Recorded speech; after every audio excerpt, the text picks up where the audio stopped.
Scoreless at Fayetteville. Raiders threatening. This is Bouvier Dale. Touchdown, Texas Tech. 46 away from there. And back to James Gray. Gray has plenty of... He may have the touchdown. He gets the last key block, and he is gone.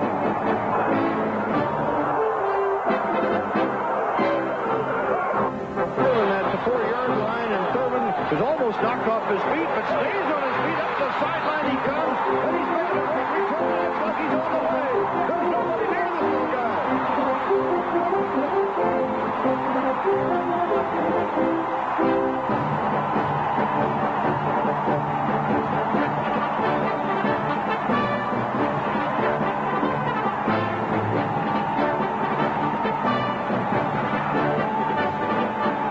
Well, the Smurf broke one, and the Raiders are now 5-3 with 3 games to play as they beat Texas.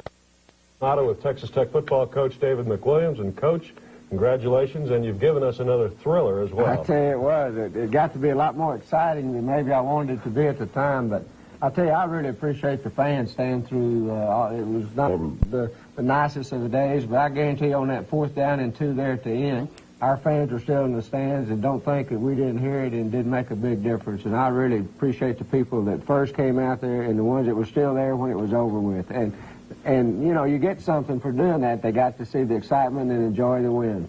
There were so many stories in this game. Of course, one of the subplots, so to speak, was the fact that you were on the other side of the field for some 20 years altogether. Right. What were your feelings playing your old team? I tell you, the good thing is I wasn't making any calls. I don't do anything there but stand on the sideline and watch. And no, it was a feeling, like I said, of respect for that team over there, but also a feeling of drive that we got to win this one. I want to win this one, and told our players, you're not doing it for me, you're doing it for yourself and Texas Tech. But I'm certainly going to appreciate that game ball if we can get it done, and I appreciate the team giving me that game ball afterwards. Your team is 5-3, playing not with a great emotional high, but playing with a confidence that they can come out and play with anybody. Is that right? That's really pleased me as much as anything, because that's what we really want to do. We don't want to be an up-and-down football team. We've talked to our team a lot about that. And I think now that our team knows we worked ourselves into being a confident football team. We're still going to make some mistakes. We still got to work hard. They know that. But at least now we go out and approach each game the same way and got on that level of play that we wanted to be, and now we're going to work on raising that level. And it's fun that way to me. It's not the ups and downs. And now I think that myself and our football team and our fans know that, hey, shouldn't be any question we don't go out and compete well each game and play each game as hard as we can play it. As we go to the highlights, what were your thoughts when Tyrone Thurman caught this punt on the 4-yard line? Well, my thoughts at first were I might have to choke him when he comes over. And then I remembered a saying that we've got that a mistake's not a mistake until the player's over. And I give him credit for that. And Tyrone, said after the game, he said, I knew I better do something with it because I looked to see where I was on the field. Look at the excitement on the sideline. 96-yard return, longest ever attack on a punt, and second longest in Southwest Conference history, and quickly it's 7-0. I tell you, of course, you won't get many punts over 90 yards unless you field it inside the 10. But it had to be one of the top plays in the game to set the pace. And now the Tech defense goes to work, and may as well start right away. I tell you, we started right off shutting them down on some third down conversion. We really did a great job against the running game throughout the entire game and put a lot of pressure on them. Stopping the running game. Here's Lynch on a great sack. That sack's because we got great coverage downfield. Our secondary did an excellent job of covering downfield. That was their third possession. Now the Raiders go to work. Here's Billy Joe to Wayne. This is a great throw and a great catch, and we're going to go back and look at this and see the concentration that Wayne had to have on this ball, because really there's a defender between him and the ball, but it's perfectly thrown.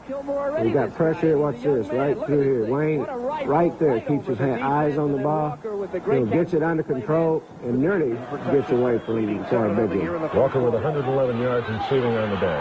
I tell you, this is also a great run by James Gray. We got the play blocked so well at the line that there's nobody downfield to block. We just popped through there, and James really showed some great quickness there getting into the end zone. Quickly, it's 14-0 Red Raiders, and the David McWilliams Show will continue in just a moment. The freshman from Texas Tech University, committed to excellence on the football field and in the classroom. Dr. Gus, I'm certainly proud to have you here today. And you know, I'd always thought the College of Home Economics was for girls. Well, that's commonly one of the misconceptions that you see around the country. But in our particular college, over a third of the faculty members are males. Almost a fifth of the student body is composed of males. And when you figure we're the third largest college of home economics in the U.S., that's really saying quite a bit. And some names you might recognize, people Boysaw, Hastings, people like that are majors in the Restaurant, Hotel, and Institution Management program, which is also one of the fastest growing programs on the entire campus. The college has about 13 specializations of different areas, and in many cases they involve minors outside the college, things like restaurant, hotel, as I mentioned, family finance, many of the programs involving teachers of young children, areas of human development, family resources. So it really gives a person an opportunity to get a well-rounded education in what's a very non-traditional presentation of what used to be thought of as home economics. Well, there's a lot more than I knew, certainly. What about the graduate program? Our graduate program, we're extremely proud of that. Faculty members are very productive in the area of research, and they're very eager to deal with graduate students. The interdisciplinary gerontology program for the Texas Tech University is based in our college. We also have other programs in many different areas. We offer the PhD, which is a rarity in the state of Texas. We're one of the few colleges of home economics that do have the PhD. Well, I tell you, we certainly appreciate you coming here today to talk to us. Thank you for asking me. Second quarter with the Longhorns in play gets crazy. I tell you, it is. They do a great job in the secondary of Texas of disguising some coverages, and we threw in a double coverage a couple of times. I tell you again, though, still, when they ran that football, Simmons drew a big crowd, throughout the day. I tell you, our defense did a great job against the running game. Here, Stafford got a great interception here by Roland Mitchell. Saved us 3 points. I guarantee you Jeff Ward's getting ready to kick a field goal from that point there on third down. So I was very pleased with it. And here is James Mosley. Their punter had kind of been holding the ball a little bit anyhow. So James just said, well, shoot, I'm going to go block it if he's going to hold it, because we did not have a block on it. Recovered by Roland Mitchell. Mitchell's around the ball. New quarterback. Why the change? Oh, just again felt like that we've been going to alternate him some and get a change of pace. Unfortunately, we did. It just went the other way. I felt like Braggs was our leading receiver there for a while and all, but I'll tell you what, it was just a case of making some changes there. Here's Stafford. Our defense did a great job all day of containing him from scrambling around, but he just does a great job there. Here's a throw that I thought was, a touchdown. Because all I saw was the receiver, and all of a sudden Merv Sterlock makes a tremendous play. He comes a long way to make that interception. 14-7, Texas Tech at the half, and that's a beautiful shot at Jones Stadium. I'll tell you, that's an outstanding shot. I'd like to see that in the new workout facility down at the end of it. Any change at the half? No, we just said, look, we've got to eliminate these mistakes. We've got to stop the penalties. We've got way too many penalties on that touchdown drive, and gave them, I felt, the touchdown with 3 big penalties. We threw 3 interceptions and just making too many turnovers and mistakes, and said, let's go back out and try to eliminate all those mistakes the second half, but not going to change anything we're doing. We cut down a little bit on the throwing. We said we're going to go out. If they're going to continue to double outside and drop all those people off, it's the same old story. If they're going to do that, we've got to start running the football. And Coach Mize, our offense coordinator, and all of our offensive coaches said, this is what we're going to run. Let's go out and make it go. And they did a great job of making that change at the half. I think every one of these shows, I always say the second half started with a big play. Yeah. Well, it happened again. I tell you, Here's Tim Singley on the Texas kickoff here. I tell you, our special teams did a tremendous job. We wanted them to set the pace all day long. And Singley took it upon himself there to say, hey, I'm going to set the pace in the second half. At the 13, Michael Johnson. I guarantee you, again, we got our line control, the line of scrimmage up front, forcing that ball to run parallel, and Michael comes up for a big sack. After 2 first downs to move the football, UT at the 28, 3rd and 15. Okay, catch, great hit here by James Johnson and Merv Sterlock. Again, there's Roland Mitchell on the football. That play right there, I think, really turned around the third quarter for us. Our defense makes that turnover, And we've talked all year about, hey, when the defense gives it to you, offense, let's do something different. What follows, 3 drives for 3 clutch field goals. No passes in this drive. I tell you again, you know, we felt like that with what they were doing, doubling outside, that they had to be weak against the running game. And so we just went right to the running game. Here's a big 3rd and 12 right here. Great blocks in there by Isaac Garnett. Glad to see Irving Ferris back in. And here comes the field goal attempt, 24 yards for Scott Segrist. I tell you, Segrist did a great job, not only this game, but all week of preparing himself. Because I know he was disappointed in this some against Rice, and now he comes back and makes ones and he's got him. Michael Johnson again. I tell you, Michael, they might get outside of Michael, but they won't outrun him. I promise you that. Loss of 15 on the play. Now the Raiders go 59 yards, long drive, 13 plays for a field goal, and here's Irvin Ferris back to work. That open date did help us get Irvin back, and you're going to see this again from the close angle, I believe, and he really makes a great run right in here. You're taking, of course, what they're giving you, in a sense. That's why you're running the football. And we ran a lot of cutback stuff because they were giving us real quick flow. Here's the same play again.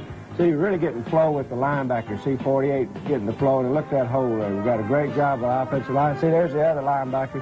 We're getting all that flow. And now, you know, Irvin gets into the secondary, breaks 2 tackles there, almost breaks a 3rd tackle, nearly breaks it open. We had several times where our backs were just within a step of breaking it wide open. Here's our hit screen to Wayne Walker. Great job of getting downfield by our linemen blocking, and also it shows those linemen downfield that are there to pick up that fumble. 38-yard attempt by Scott Segrist here to make it 20-7. Yeah, I think that there was one of the Texas players here was questioning whether it went through, but like I told him, it went through good, and then it curved off. The wind curved it. All right, now you're going to put it up here long. Again, we got them into where they were trying to play the running game. We got some one-on-one coverage out there with Walker. And that's kind of been that was a great call by John Myers and our offensive staff, because it goes with what we try to do. If they're going to come in there and try to stop the run, now that's going to open this up. And this was a very big play right there. And he had Braggs right on him. And now a 28-yard attempt by Segrist. And, you know, all of these are clutch field goals. I tell you, as they end up being, you know, right. You never know at any point where those field goals are going to be clutch for you. And as it ends up, certainly those are the difference, along with every point is valuable, I'll tell you that. That was all the scoring for the Raiders. Now they come back with 2 touchdowns. They did a great job in the 4th quarter. I tell you, Brett Stafford is an outstanding quarterback, outstanding scrambler. We pressured him here. He picks up the open man. Tony Jones does a good job catching it, and that's just a good execution of throwing and catching it. Didn't please me too much. All right, now with 1:36 left, it is 23-21 Texas Tech, and Texas has the ball again, looking for just a field goal to win the game. And you know Jeff Ward can kick it, so here comes their series first down. I tell you, he's got great pressure here, force him out of the pocket, and he does find open receiver. Keith Henderson does a great job of getting over and keeping it from being a first down. So now we got a chance to stop him on this drive. I knew we were going to stop him. I did not think they could come back and get 3 scores on our defense, because I knew at some point we were going to put pressure on him. Here's Calvin Riggs, knocking it down, and I knew this defense, it's a different team this year. They're not going to get beaten that 4th quarter. If they do, you know, they're going to force that other team to have to earn it. And that's what I was trying to. Here's a great play here, great break on the ball. Keith Henderson, another square lot, coming across right there to make a tremendous play. Now it's all down to this. This is where my voice left me right here. It's down to this 4th down. And I watched it. You know, some people say, "Well, do you watch that?" I say, "You bet I watch it. I want to see it when we stop it." Great job here by Calvin Riggs. Getting upfield, Desmond Rawls upfield. Here comes Hastings and the pursuit. Game over. Game was over right there. An incredible hold. They never got a first down on that last drive there. And all I had to do was go about 10, 15 yards for Ward. I'll tell you what, I knew that if Ward got the chance, he is very dangerous. Say, watch this. Look at that lady's happy. I was dancing too, I guarantee you that. I do though, that crowd was really a big difference in this game. You know, first of all, just the number that was there, and then the fact that they stayed through that whole game, and they were there when we needed them, I guarantee you. The Raiders defeat the Texas Longhorns 23-21 to move their record to 5-3 with 3 games remaining as we watch the Raiders come off the field.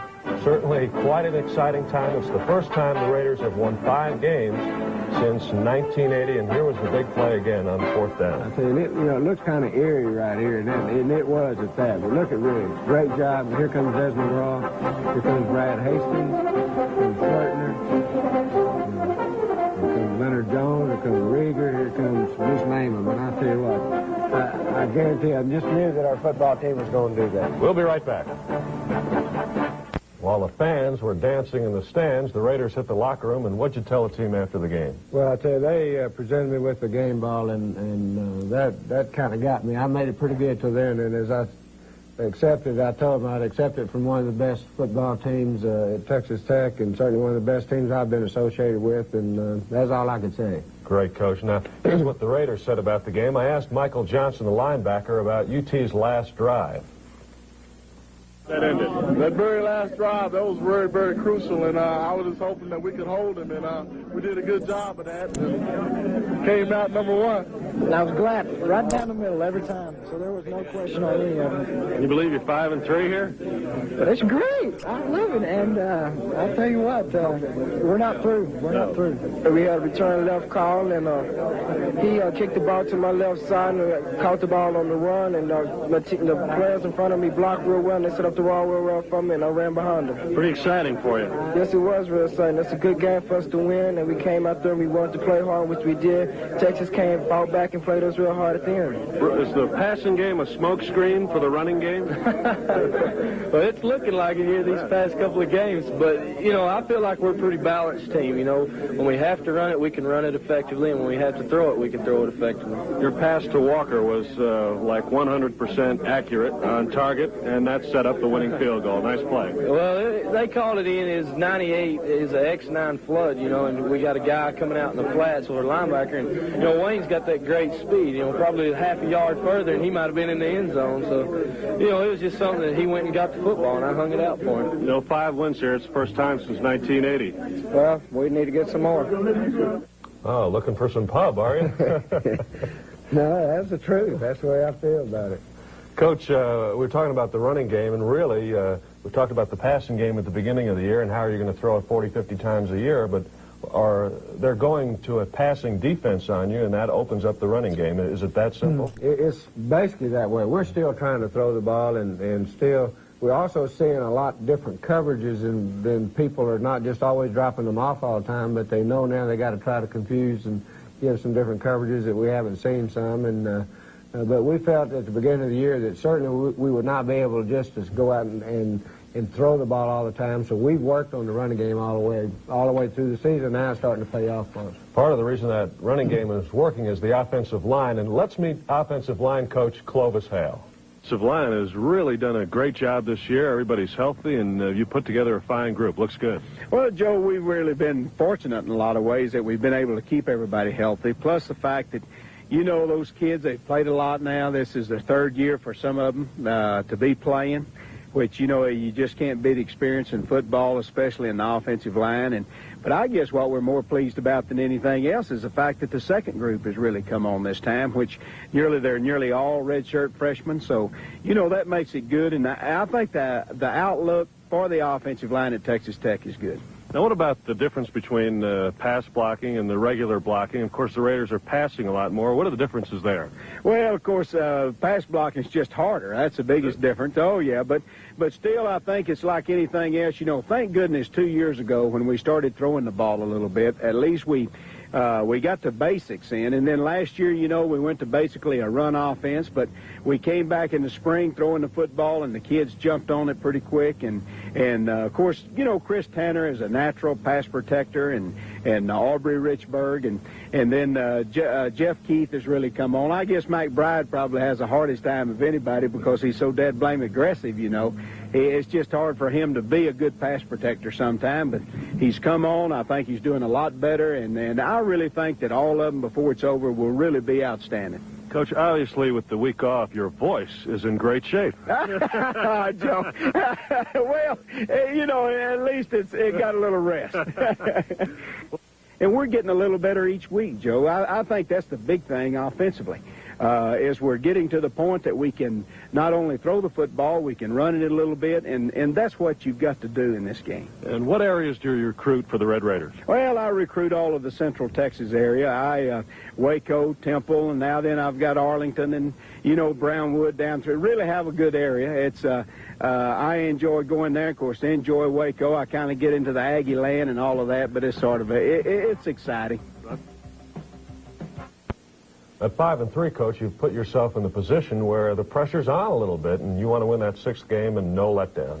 I'll tell you it is. Of course, we've talked to our squad that way, but really that's what you look for. I'm glad visiting with our team this past week. There's going to be a little bit more pressure. There's going to be a little more excitement because we're winning, and that's what we started off wanting to do. We've got a lot of goals set that we've gone to that could happen for us at the end of the year.